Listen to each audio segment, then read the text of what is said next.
You've heard the term CMDB before. Maybe you even got one already. And hey, that's great, but let's clear this up. A CMDB is not just a list of assets. It is not just a spreadsheet of devices. A CMDB tracks configuration items like hardware, software, cloud services, etc.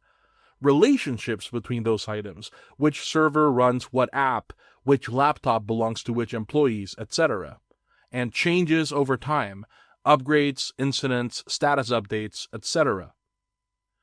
A CMDB matters because without it, you can't see how one asset failure might affect another, quickly troubleshoot incidents, track dependencies between assets, prepare for audits, and understand the real impact of change. So, what exactly goes into a CMDB? At a minimum, you'll want asset name, type, and ID, owner or assigned user, current status like active, in use, in storage, or retired, location, physical or virtual, key relationships like runs this service or part of this system, and change history. Think of your CMDB not just as a record of things, but a map of your IT environment.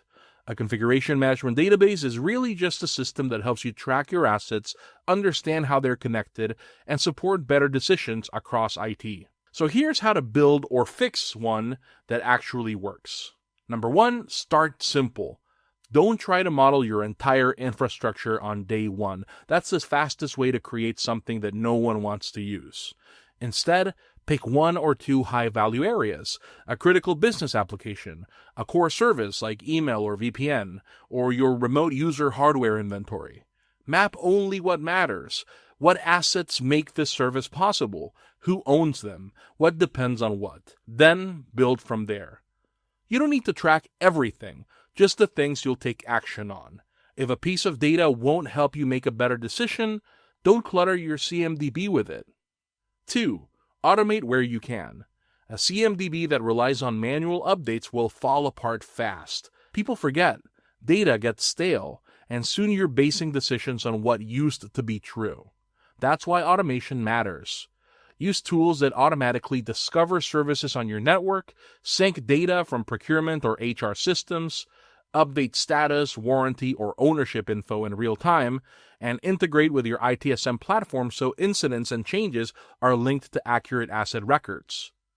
Whether you're using it as a standalone source of truth or part of a broader ITAM plus ITSM ecosystem, it's a powerful way to keep your asset records clean and alive. Number 3, make it usable. This is the part most people overlook. The CMDB should be usable, not just technically accurate. So ask yourself, can people easily find the info they need? Are relationships visualized in a way that makes sense? Is it connected to the workflows your teams actually use, support, change projects? If your CMDB feels like a data swamp full of fields that nobody understands and relationships nobody trusts, no one will use it, and unused systems don't improve anything. ITAM tools offer clean, customizable views that make it easy to pull the signal out of the noise. You can filter by status, location, risk, and more, and link your CMDB to tickets and approvals across IT operations. Some action steps here. Pick one business-critical service and map its key components in your CMDB. Review a random CI record. Does it include status, owner, and relationships? Identify one tool or integration you could use to automate CMDB updates.